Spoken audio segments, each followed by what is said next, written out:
হরে কৃষ্ণ। রাধে রাধে। সকল ভক্তের চরণে জানাই আমার শ্রদ্ধা সহকারে অনেক প্রণাম এবং সকলকে জানাই ভক্তিমূলক আলোচনায় অনেক অনেক স্বাগতম। সকলে আশীর্বাদ করবেন যাতে সমস্ত অপরাধ ক্ষমা হয়ে আমি শ্রী রাধারানীর চরণ পাই। আজকের আলোচনার বিষয় হল বিজয়া একাদশী মাহাত্ম্য।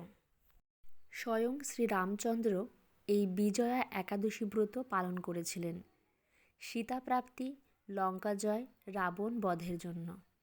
তিনি ভক্তি ও নিষ্ঠা সহকারে এই ব্রত পালন করেছিলেন এবং যুদ্ধে বিজয়ী হয়েছিলেন। তাই যথাবিধি যে মানুষ এই ব্রত পালন করবেন তাদের এ জগতে জয়লাভ এবং পরজগতে অক্ষয় সুখ সুনিশ্চিত জানবে। সংক্ষিপ্তভাবে একাদশী সম্পর্কে একটু আলোচনা করে নেব। কৃষ্ণ ভুলি যেই জীব অনাদি বহির্মুখ, অতএব মায়া তারে দেয় সংসার দুঃখ। শ্রীকৃষ্ণকে ভুলে জীব অনাদিকাল ধরে জড়া প্রকৃতির প্রতি আকৃষ্ট রয়েছে। তাই মায়া তাকে এ জড়জগতে নানা প্রকার দুঃখ প্রদান করছে। পরম করুণাময় ভগবান কৃষ্ণ স্মৃতি জাগরিত করতে মায়াগ্রস্ত জীবের কল্যাণে বেদ পুরাণ আদি শাস্ত্র গ্রন্থাবলী দান করেছেন। ভক্তি হচ্ছে ভগবানকে জানার ও ভগবৎ প্রীতি সাধনের একমাত্র সহজ উপায়। শাস্ত্রে যে 64 প্রকার ভক্তাঙ্গের কথা বলা হয়েছে তার মধ্যে একাদশী ব্রত সর্বোত্তম। শ্রবণ, কীর্তন, স্মরণ আদি নবধা ভক্তির পরই দশম ভক্তাঙ্গরূপে একাদশীর স্থান। এই তিথিকে হরিবাসরও বলা হয়। তাই ভক্তি লাভেচ্ছু সকলেরই একাদশী ব্রত পালনের পরম উপযোগিতার কথা বিভিন্ন পুরাণে বর্ণিত হয়েছে। একাদশী তিথি সকলের অভীষ্ট প্রদানকারী। এই ব্রত পালনে সমস্ত প্রকার পাপ বিনষ্ট, সর্ব সৌভাগ্য ও শ্রীকৃষ্ণের প্রীতি বিধান হয়। নারী পুরুষ নির্বিশেষে 8 থেকে 80 বছর বয়স পর্যন্ত যে কোনো ব্যক্তিরই ভক্তি সহকারে পবিত্র একাদশী ব্রত পালন করা কর্তব্য। সংকটজনক অবস্থা বা জন্ম মৃত্যুর অশৌচে কখনো একাদশী পরিত্যাগ করতে নেই। একাদশীকে উপেক্ষা করে তীর্থ স্নান আদি অন্য ব্রত পালনকারীর অবস্থা গাছের গোড়া কেটে পাতায় জল দানের মতোই। দেবরাজ ইন্দ্র যথাবিধি একাদশী পালনকারীকে সম্মান করেন। একাদশী ব্রতে ভাগবত শ্রবণে পৃথিবী দানের ফল লাভ হয়। অনাহারে থেকে হরিনাম হরিকথা রাত্রি জাগরণে একাদশী পালন করা কর্তব্য। একাদশীতে শস্য মধ্যে সমস্ত পাপ অবস্থান করে। তাই চাল, ডাল, আটা, ময়দা, সুজি, সরিষা আদি জাতীয় খাদ্যদ্রব্য একাদশী দিনে বর্জন করা উচিত। নির্জলা উপবাসে অসমর্থ ব্যক্তি জল, দুধ, ফল মূল এমনকি আলু, পেঁপে, কলা অথবা যে কোনো সবজি, সূর্যমুখী তেল অথবা ঘি দিয়ে অনুকল্প প্রসাদরূপে গ্রহণ করতে পারেন। এছাড়া সাবুদানা বিভিন্নভাবে রান্না করেও গ্রহণ করা যেতে পারে। রবি শস্য যেমন ধান, গম, ভুট্টা, ডাল ও সরিষা, সয়াবিন তেল অবশ্যই বর্জনীয়। একাদশীর আগের দিন স্নান করে ভগবানের সামনে একাদশীর সংকল্প মন্ত্র 3 বার বলতে হবে। একাদশী ব্রত করে পরের দিন উপযুক্ত সময়ে শস্য জাতীয় প্রসাদ গ্রহণ করে পালন করতে হবে। ফিরে আসব আজকের মূল আলোচনা বিজয়া একাদশী মাহাত্ম্য সম্পর্কে। 2025 সালের বিজয়া একাদশী 24শে ফেব্রুয়ারি সোমবার পালিত হবে। স্কন্দ পুরাণে এই একাদশী মাহাত্ম্য এইভাবে বর্ণিত রয়েছে। মহারাজ যুধিষ্ঠির শ্রীকৃষ্ণকে বললেন, হে বাসুদেব, ফাল্গুন মাসের কৃষ্ণপক্ষের একাদশীর মাহাত্ম্য অনুগ্রহ করে আমাকে বলুন। শ্রীকৃষ্ণ বললেন, হে যুধিষ্ঠির, এই একাদশী বিজয়া নামে পরিচিত। এই একাদশী সম্পর্কে একসময় দেবশ্রী নারদ স্বয়ম্ভু ব্রহ্মাকে জিজ্ঞাসা করেছিলেন। তিনি এই প্রসঙ্গে যা বলেছিলেন তা আমি এখন তোমাকে বলছি। এই পবিত্র পাপ বিনাশকারী ব্রত মানুষকে জয়দান করে বলে বিজয়া নামে প্রসিদ্ধ। পুরাকালে শ্রীরামচন্দ্র 14 বছরের জন্য বনে গিয়েছিলেন। সীতা ও লক্ষ্মণের সঙ্গে তিনি পঞ্চবটী বনে বাস করতেন। সেই সময় লঙ্কাপতি রাবণ দেবী সীতাকে হরণ করে। সীতার অনুসন্ধানে রামচন্দ্র চতুর্দিক ভ্রমণ করতে থাকেন। তখন মৃতপ্রায় জটায়ুর সাথে তার সাক্ষাৎ হয়। জটায়ু রাবণের সীতা হরণের সমস্ত বৃত্তান্ত রামচন্দ্রকে জানিয়ে মৃত্যুবরণ করে। এরপর সীতা উদ্ধারের জন্য বানররাজ সুগ্রীবের সাথে বন্ধুত্ব স্থাপন করেন। ভগবান রামচন্দ্রের কৃপায় হনুমান লঙ্কায় গমন করেন। সেখানে অশোকবনে সীতাদেবীকে দর্শন করে শ্রীরাম প্রদত্ত অঙ্গুরীয় আংটি তাকে অর্পণ করেন।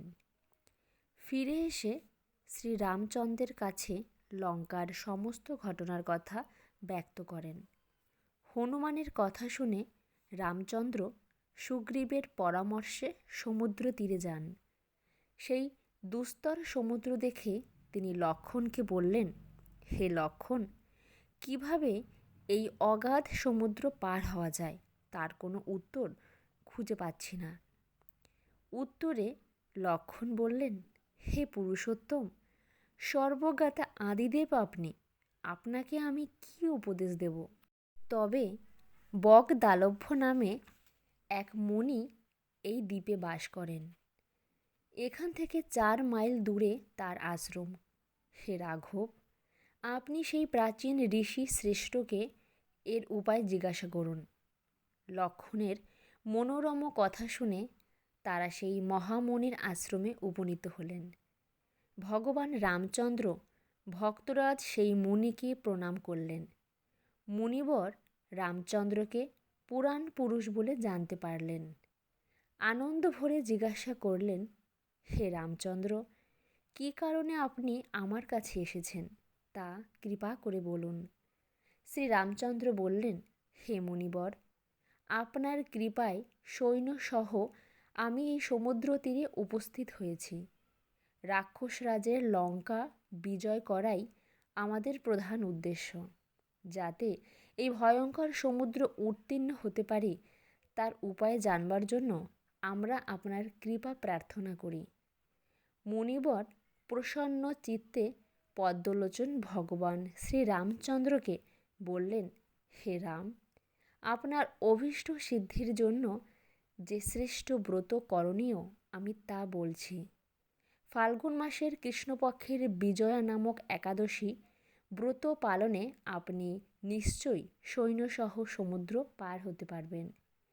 এই ব্রতের বিধি শ্রবণ করুন।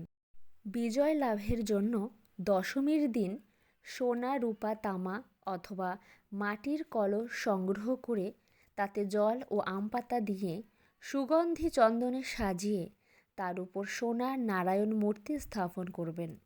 একাদশীর দিন যথাবিধি প্রাতঃস্নান করে কলসের গলায় মালা চন্দন পরিয়ে উপযুক্ত স্থানে নারকেল ও গুবাক দিয়ে পূজা করবেন। এরপর গন্ধ, পুষ্প, তুলসী, ধূপ, দীপ, নৈবেদ্য ইত্যাদি দিয়ে পরম ভক্তি সহকারে নারায়ণের পূজা করে হরিকথা কীর্তনের সমস্ত দিন যাপন করবেন। রাত্রি জাগরণ করে অখণ্ড ঘি প্রদীপ প্রজ্বলিত রাখবেন। দ্বাদশীর দিন সূর্যোদয়ের পর সেই কলস বিসর্জনের জন্য কোনো নদী, সরোবর বা জলাশয়ের কাছে গিয়ে বিধি অনুসারে পূজা নিবেদনের পরে তা বিসর্জন দেবেন। তারপর ওই মূর্তি বেদজ্ঞ ব্রাহ্মণকে দান করবেন। এই ব্রত প্রভাবে নিশ্চয়ই আপনার বিজয় লাভ হবে। ব্রহ্মা বললেন, হে নারদ, ঋষির কথা মতো ব্রত অনুষ্ঠানের ফলে তিনি বিজয়ী হয়েছিলেন। সীতা প্রাপ্তি, লঙ্কা জয়, রাবণ বধের মাধ্যমে শ্রীরামচন্দ্র অতুল কীর্তি লাভ করেছিলেন। তাই যথাবিধি যে মানুষ এই ব্রত পালন করবেন তাদের এ জগতে জয়লাভ এবং পরজগতে অক্ষয় সুখ সুনিশ্চিত জানবে। হে যুধিষ্ঠির, এই কারণে এই বিজয়া একাদশী ব্রত পালন অবশ্য কর্তব্য। এই ব্রত কথার শ্রবণ কীর্তন মাত্রেই বাজপেয় যজ্ঞের ফল লাভ হয়। একাদশীতে উপবাস অত্যন্ত গুরুত্বপূর্ণ। তবে কেবল অনাহারে উপবাস করাটাই মুখ্য উদ্দেশ্য নয়। মুখ্য উদ্দেশ্য হচ্ছে গোবিন্দ বা শ্রীকৃষ্ণের প্রতি অধিক শ্রদ্ধা ও প্রেম পরায়ণ হওয়া। উপ মানে নিকটে, বাস মানে অবস্থান করা, অর্থাৎ শ্রীহরির নিকটে অবস্থান করা। একাদশীর দিন উপবাস করার মুখ্য উদ্দেশ্য হচ্ছে শারীরিক আবশ্যকতাগুলি খর্ব করে ভগবানের মহিমা কীর্তন এবং অন্যভাবে ভগবানের সেবা করে সময়ের সদ্ব্যবহার করা। একাদশীর দিন ভোরে শয্যা ত্যাগ করে শুচি শুদ্ধ হয়ে শ্রীহরির মঙ্গল আরতি করতে হবে। শ্রীহরির পাদপদ্মে প্রার্থনা করতে হবে, হে শ্রীকৃষ্ণ, আজ যেন এই মঙ্গলময়ী পবিত্র একাদশী সুন্দরভাবে পালন করতে পারি, আপনি আমাকে কৃপা করুন। একাদশীতে গায়ে তেল মাখা, সাবান মাখা, পরনিন্দা, পরচর্চা, মিথ্যা ভাষণ, ক্রোধ, দিবানিদ্রা, সাংসারিক আলাপাদি বর্জনীয়। এই দিন গঙ্গা আদি তীর্থে স্নান করতে হয়। মন্দির মার্জন, শ্রীহরির পূজার্চনা, গীতা ভাগবত পাঠ আলোচনায় বেশি করে সময় অতিবাহিত করতে হয়।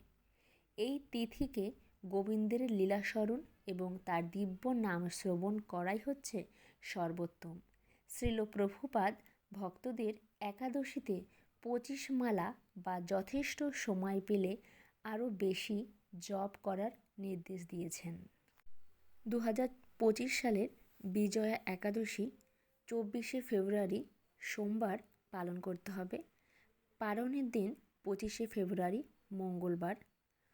পশ্চিমবঙ্গে পালনের সময় 25শে ফেব্রুয়ারি সকাল 6টা 4 থেকে 9টা 53 পর্যন্ত।